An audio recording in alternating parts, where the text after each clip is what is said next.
and welcome to the Design Rescue Show, where we take a behind-the-scenes look at the unique journeys of creative professionals, and we learn about the choices they've made that have shaped their career paths.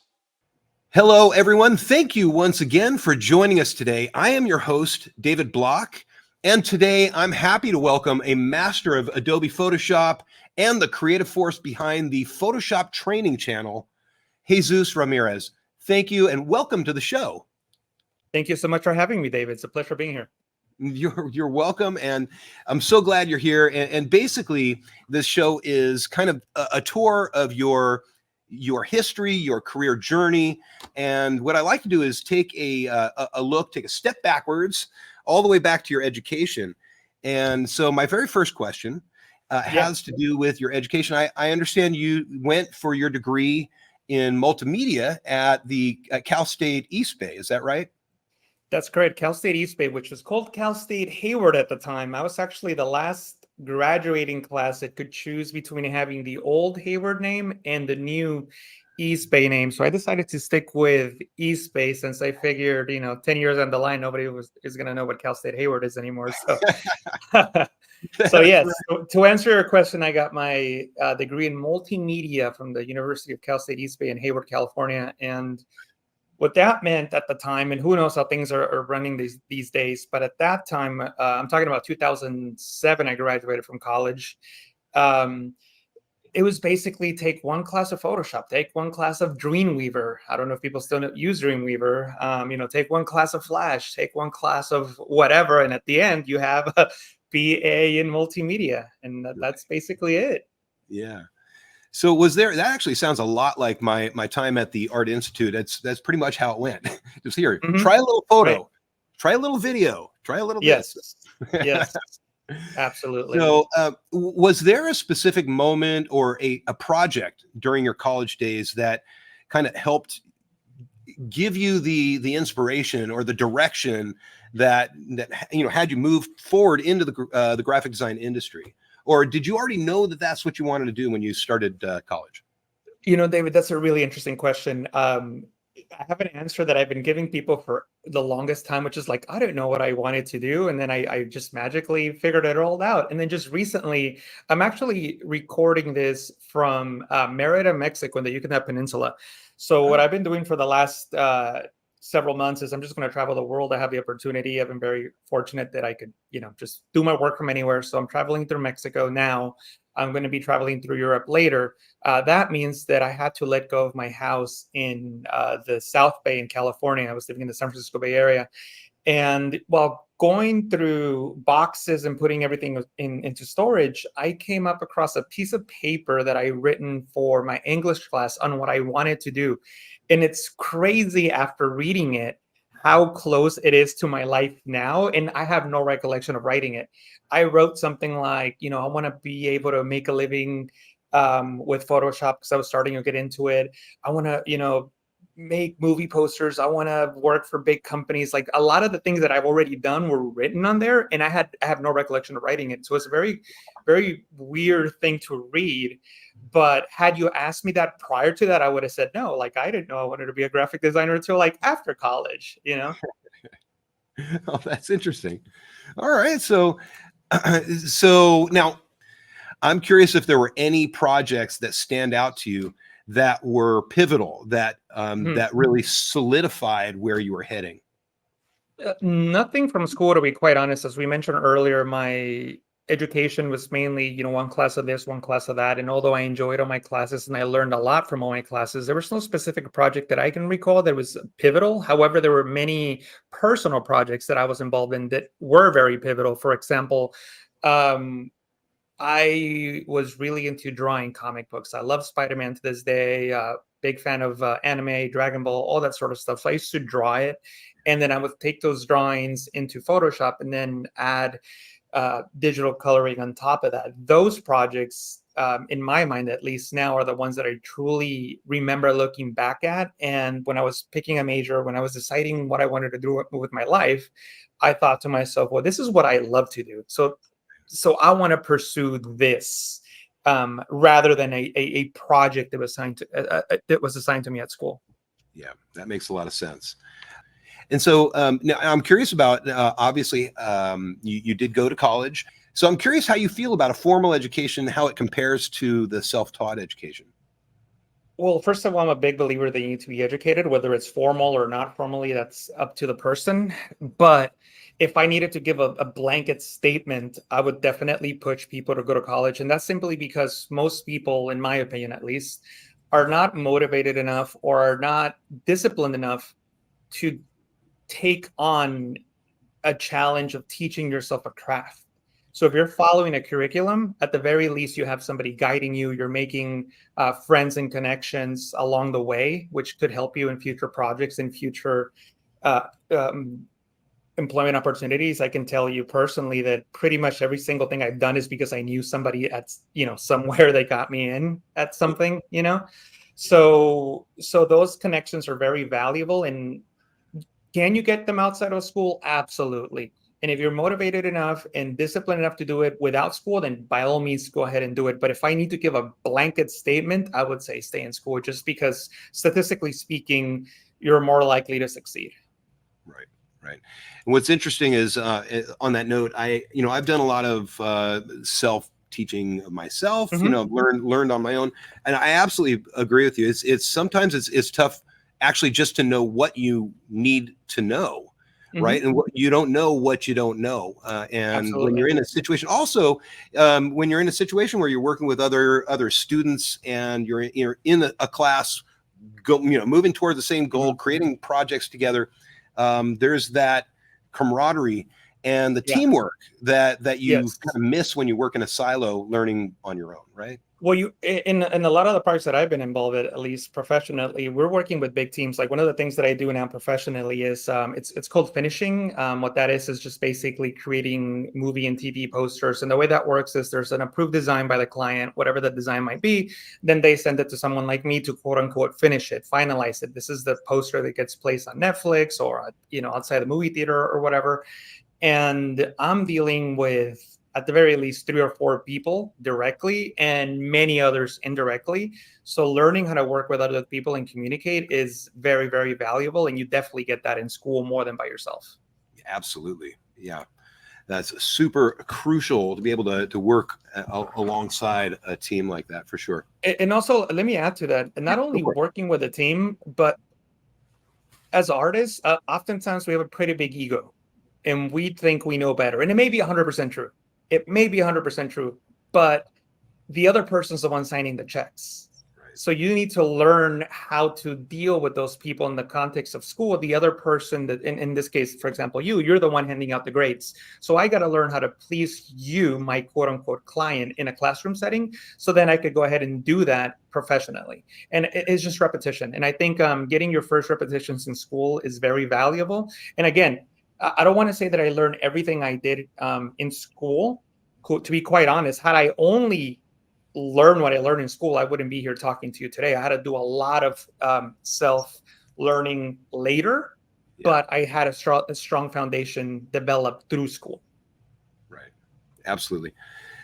Okay, fantastic. I'd like to move on just a little bit to one of your first professional experiences. So I'd like to hear one of your first projects that you've worked on, or jobs that you got in the industry, and what were the main challenges that you faced in your career at that time? It goes back to something we were just talking about, just paying attention and listening. One of my biggest mistakes I've made so far was, and actually made it twice with 2 different clients.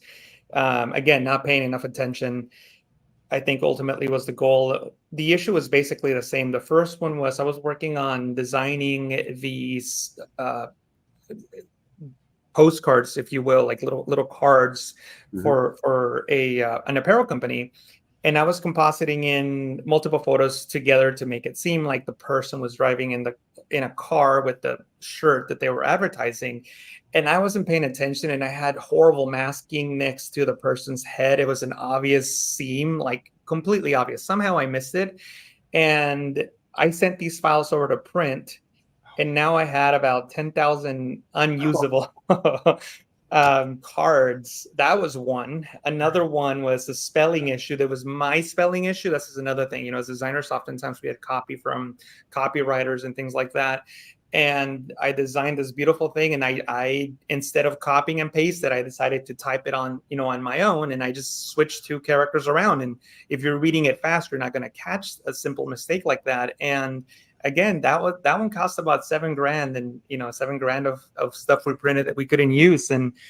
And those experiences were very, very valuable, because it taught me that you do have to pay attention, no matter how good you are, no matter, I used to be, maybe still am, a little bit cocky with, like, I think I can do no wrong, right? So then those really helped me put my feet on the ground, and just always double check, always make sure that things are right. But for some reason, those always stand out, because they were very early on. They cost even now, $7,000, for God's sake, like, oh my God, like I cost someone $7,000 because I, just had a typo on something I was typing. So yeah, very, very valuable lessons. Oh yeah. And what's interesting is some of the most valuable lessons come from those mistakes. And well, and that's the thing, you fast forward to one of my other projects now, which is public speaking. I have been very fortunate that I've only, like, who knows what people think, right? But and a lot of the speaking events that I do, we get rated through an app. So you come to a conference, you attend my class, and then in this particular app, and all conferences are very similar, you can put in a grade, right? Usually between 1 through 5, what you like, what you didn't like. And I've been very fortunate that I've been doing this for almost 11 years now, and I've only had one bad session. And that was my very first one, very, very first one. And it goes back to what we talked about earlier, which is I wasn't paying enough attention. I thought I can, I can do Photoshop with my eyes closed. right. And I was teaching a beginner's class, and I didn't quite understand what that word meant, beginner. I just assumed somebody that doesn't really know Photoshop that well, but it turned out that it was someone that doesn't even know how to open a file in Photoshop. So I just talked way above everyone's head. People were upset. And, in this particular conference, I could read everything that people were saying about me and my session. And to be quite honest with you, I was in tears. People could be really mean. And I just remember it happened in LA, Adobe Max. And I just remember hanging out at a bar with a bunch of friends afterwards, and I was in tears. And one of my friends' wives was just hugging me, basically saying, it's going to be okay. And I just remember thinking, I'm never going to get invited to do any speaking engagement ever again. This is terrible. But thankfully, I had 2 more sessions, the same session 2 more times. I needed to repeat it. So I went into my hotel room. I read every single negative comment. And the one that I could change, I wrote it down. Was I speaking too fast? I didn't show how to do, X. Like, I could definitely change that. Right. So I just had a list of things that I could change. I went back the next day and I did really well. And then the one that the same class again the day after did really well. And I've been getting invited back to that conference now ever since it happened. I think I've done 8 total now in a row. Wow. Or something like that. Point is that you do have to get back up from, when you fall. And a lot of times it's just swallowing your pride and your ego and figuring out what you can do. Because I could have just as easily said, you know what? Oh, these people are dumb. How could they not know how to, open Photoshop? Or how could they not know how to mask or something? I could have just put it all on them. But instead I was like, okay, what can I change so that the next crowd tomorrow, they could have new complaints, but they're not going to have the same ones. If you're enjoying this video, please take a moment to hit that like button, leave a comment below, and subscribe to the channel so you won't miss our future videos. Thank you. So now, I'd like to actually move a little bit further. I'd like you to walk me through one of your first major projects with the big brands, like Apple, Microsoft, Motorola. First of all, how did you get yourself a project with Apple, Microsoft, or Motorola? And do you bid on those, or how did you get that project? And can you talk a little bit about how it's influenced your approach to design in general by working with these big companies? To be very frank with you, I've been very fortunate that every single project I've worked with a big company, I have not sought it out. They've come to me, and I realize that I stand in a very privileged position to say that. And in part is because of my YouTube channel, and indirectly is because of the YouTube channel. And what I mean by that is I've managed to meet a lot of people. I mean, I'm meeting you now through my YouTube channel, and I've met a lot of people through who are in a lot of different positions in many different companies. And not only do I have a portfolio, but a lot of people feel like they already know me when I talk to them. So it's much easier to pitch a project or get a project because they essentially want to work with me already. Um, and by the way, that's not been every single project I've ever worked on, but when we're talking about big brands like Microsoft sought me out, Adobe sought me out, all the, I've worked for CBS, Paramount, all these different companies, and whether they sought me out directly or somebody who's working on behalf of them seeks me out, then I still get to work with those companies. One of the things that I do now, that I've been doing recently, as I mentioned, is working in the Hollywood industry, creating TV and movie posters. And one of my very good friends, Lisa Carney, she's the one that sought me out to help her with some of these projects. And she only knows me because of my YouTube channel, and we've met at different events. So in that context, I really can't answer that question maybe as you would have liked. But I think the takeaway for everyone here is that you do have to learn how to market yourself. And one of the ways in which you can market yourself, and there's a lot of ways, but one way is to teach. Yeah, absolutely. It's all about the networking, making those connections. Absolutely. Yeah. That's fantastic. And I'll be honest, since I started this channel, I actually was not expecting to be able to network as well as I have. I can totally relate to what you're talking about. So moving on to more current day, what's inspired the transition from a career that was purely design focused, to becoming an educator with the Photoshop training channel when you started it? I think it was 2012, right? That's right, July 2012. So just to back up a little bit, so I started out my career. My first real job out of college was actually a web developer. And the reason that I went that route is because at the time, and maybe still true today, I'm not really sure, is coding paid a lot better than design. So talking about self-taught, I took a bunch of classes on what was then lynda.com, is now LinkedIn Learning. I took a bunch of HTML, CSS, and PHP classes. So I got myself a coding position, front-end development. And we just basically work with creating websites for small businesses. Right. While I was working doing that, I was sort of missing the design side a little bit. Then I left that job and I got another job for a very small marketing company, 3 full-time employees, a bunch of contractors. I was one of the full-time employees. And my job was basically, if it requires a computer, I do it. So I built the website. I did the marketing. That was when Facebook started getting really popular in terms of advertising on Facebook. So I ran their social media. I just did anything they needed. I did, and I never said no to anything. Boss said, "Hey, can you do this?" My answer was always yes, and I would figure it out, Right. And so I was doing a million things, but I was missing the design. So that's when I started the Photoshop training channel, when I was really, really missing the design. I was missing using Photoshop. So that's when it started. I see. So I wasn't really doing design specifically when it started, but a design adjacent. I see. Okay. All right. Fantastic. So how, well, let me put it this way. Could you talk about your creative process? How do you approach new projects today, balancing the client's needs with what you see as your creative vision? How do you deal with that?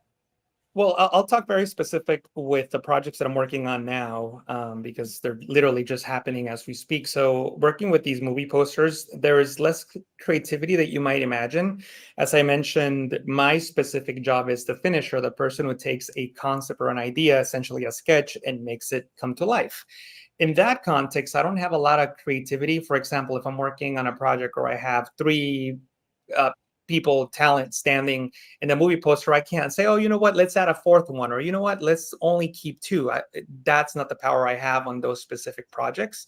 Right. But more minimal I do have more minimal power, which means, for example, if the approved project is usually just poster size, but then I need to expand it to so they could be able to use that file for social media, like in a widescreen format. I do have a lot of flexibility on what's on the sides, and that's where what the creative process in for me comes in.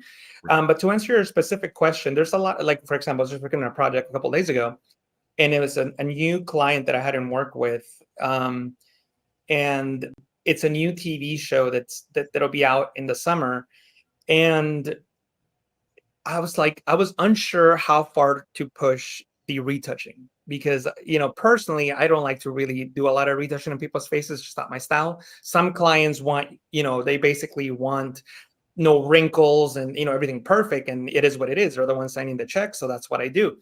But with this particular client, I had no idea, and I'm not the kind of person that, like, not to say that I don't like to communicate, but I feel like when a client contacts me, it's just going to get done, and it's not going to be 30 emails back and forth. And I don't want them getting sick of me. So I thought I'm going to give them a first pass. But how far should I put this first pass?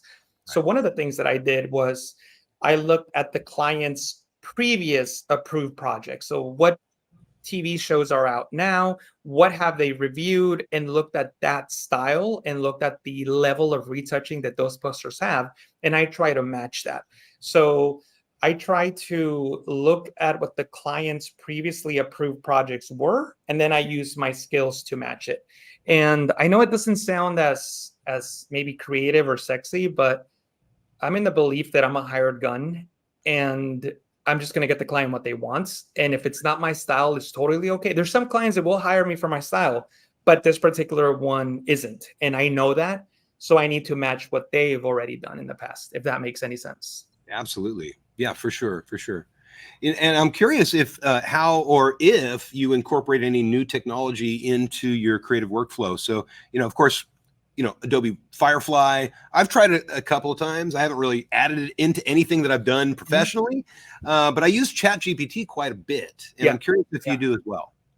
Absolutely, with everything. AI in general, whether it's ChatGPT, Firefly, or any of the others, it's a tool in our creative tool belt, and I am all for it. For example, as soon as Firefly became, and by the way, when I say Firefly, I don't mean Firefly the website. I mean Firefly inside of Photoshop. So to be very specific about that, when Firefly became public, in other words, it became available for commercial use, I started incorporating it into my projects. I did a poster for the show. I think it was CSI Vegas or one of the CSI shows. I forget which one exactly it was, but the point is that I was a lot of the stuff that we get from the client is you would imagine that working for TV you get a lot of good files. It's not. The files are terrible.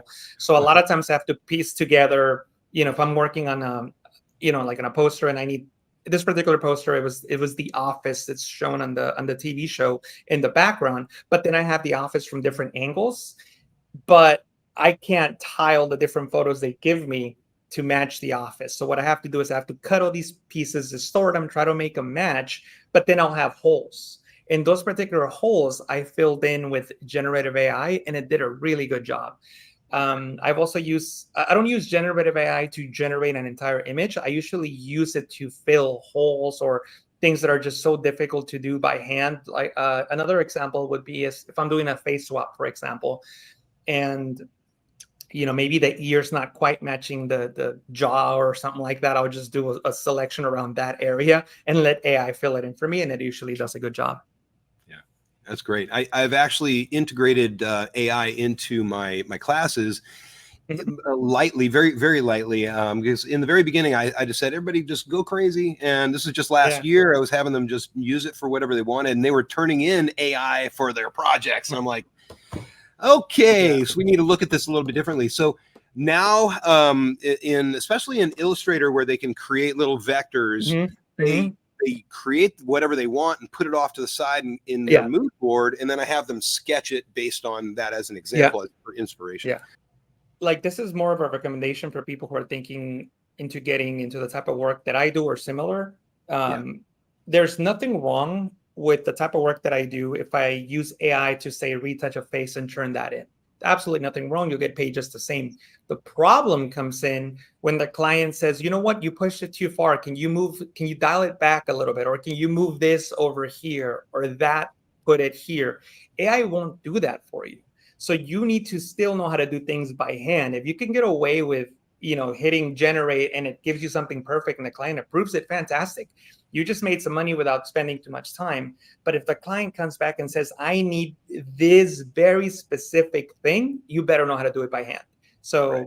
AI is great, but still learn the manual techniques. Absolutely. Very, very good point. So I'd like to actually turn my attention to the Photoshop training channel. I'd really like to hear more about your channel. And do you have a favorite kind of video or a topic that you particularly like to cover? Generally speaking, I really like doing compositing tutorials because that's what I like to do. I like to do composites. So I really enjoy those. Every now and again, there's I enjoy challenges.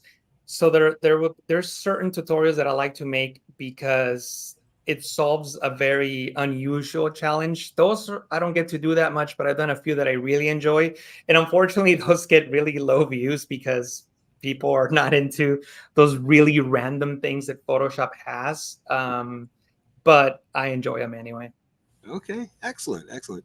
Yeah, no, I'm curious if you could tell me how you choose your next topics. Like, how do you pick which topic to cover? It's changed over the years. When I first started, it was, if you look at the videos, you'll see that the older ones were much longer, 30 minutes, 45 minutes, somewhere an hour. And I wanted to create a YouTube channel for myself. In other words, what I enjoyed to see. But then I quickly realized that there's not a high demand for advanced tutorials. There's more of a demand for entry-level beginner tutorials, more explanations and walkthroughs rather than completed projects. So I had to change how I pick my tutorials. The way that I choose them these days is if I hear a question come up multiple times, and usually the questions have to do with masking. I have a lot of masking videos. There's a lot of questions around masking. Then I'll do a video on that topic. Also, if there's something new, of course, I'll try to cover that topic. But what I try to do is I try to make all my videos in the context of a professional designer. And what I mean by that is, not to put anyone down, but a lot of the other YouTube channels are made by people who are either not working professionals or have never been working professionals. And that's totally cool. If they're great at explaining a tool, then no problem. But I feel that for me, I need to, since I am working professionally, I need to look at the tools and at the techniques through that lens. So for example, I wouldn't do a tutorial that shows how to use the background eraser tool or the eraser tool because that's working destructively. I'm going to use masks. I talk about, naming layers. I talk about, working with teams. So everything I do comes through that context, even if it's an entry level or a beginner topic. Excellent. Okay. All right. So now looking forward, with the constant evolution of Photoshop, it's always changing. Do you have a current, like a favorite tool or a feature that's been introduced? I mean, of course, generative AI, right? It's super incredible. It can do so many things. Unfortunately, in my opinion, it's very capable, but I feel that maybe not, I don't want to use the word rush because I don't think it was rushed. I just think since it needed to be out to try to, catch up to Midjourney and all these different tools, I don't think we've reached even 5% of its potential. What I mean by that is, I'm sure they can figure out how to have a better interface so that you could say, generate this, but in layers, or generate this with transparency, or, generate this, but instead of, like, for example, right now, if you draw a selection over someone's face and you type in add glasses, it's going to replace the entire face. It'll give you a different face with glasses. What I would want is for Photoshop, it's the technology is there. It just needs to be better implemented. So I think we're only scratching the surface. I think it's going to get much, much better. Yeah, that's right. In the neural filters as well, they do the same thing. If you change the eye position, they give you brand new eyes. It's totally different. Yeah. So that would be nice if they can hone that down a little bit, for sure. Yeah, and I'm sure whether it's in a year or 10 years, it's coming. So It's just a matter of waiting at this point. Absolutely. And speaking of the future of Photoshop, can you foresee any new changes? What do you think is gonna happen to Photoshop in the future? Oof. So I have to speak very far into the future because I am part of the Photoshop pre-release and a couple alpha releases. So I do know a couple things that are coming. So I definitely have to talk, much more into the future. But basically what I just described, the AI getting more intelligent. Yeah. I'm hoping for a future where, see, at the moment, Photoshop doesn't understand commands. Like if you draw a selection over something, you don't have to type in remove. If you just leave it blank, it'll remove it. And a lot of people type remove and it's fine, it'll work. But it'll also work without it, just because Photoshop doesn't understand commands yet. But in the future, I'm hoping that it understands commands. For example, if I take a picture of you, highlight your glasses and type remove glasses, I would like for it to remove your glasses without, generating new eyes or different eyes or anything like that. Also, maybe more conversational, where if I were to say, add blue hair, it'll give me blue hair. Oh, you know what? Never mind. Add that same blue hair, but give it like green strikes. So it keeps the same blue hair, but now it has green strikes or something. Right. Point is that I'm hoping that it becomes much more conversational. And in terms of where I've seen other technologies, I don't think it's impossible. Maybe not very easy at the moment, but definitely within the realm of possibility. Great. And one last question about the Photoshop training channel. I'm curious if you have plans for the future of the channel. Do you have anything different that you're going to be doing with it, or Yeah. you have plans? Well, the Photoshop training channel has evolved since inception, and I think it's probably time for the next step in its evolution. And it's always been tutorials. It will always be tutorials, but now I'm thinking about adding other types of videos that are not just tutorials. And what I mean by that is there's a lot of interest in the graphic design industry as a whole. So maybe more videos where it's not just a tutorial. Like a very simple example would be here are like the top 10 design trends that Photoshop helped develop or something in the last 5 years. You know what I mean? So something still related to Photoshop, but not necessarily a tutorial. I see. Excellent. Well, boy, this just flew by. We're here for the last half hour just chatting, and it went so quickly. I really appreciate you being here. We've already come to the very last question of wow, that was fast. I didn't even feel it. Very fast. And so my question is, first of all, what practical advice could you give for new designers about balancing their creative passion with the real world demands of client work? Yeah, personal projects. I'm a big proponent of personal projects. I really do think that there's obviously different career paths one can take, but at the very least, in my opinion, one of the more, dare I say, easy/profitable just involves you getting the result that somebody else wants, and that doesn't always satisfy your creative passion. And that's where passion projects come in. And I've known people who've gotten great work out of their passion projects as well. So not only do they help you sharpen your skills, they help you, feed that inner urge to create if what you're doing to put food on the table is not as creative as you would like it to be. So personal projects, 100%. Absolutely.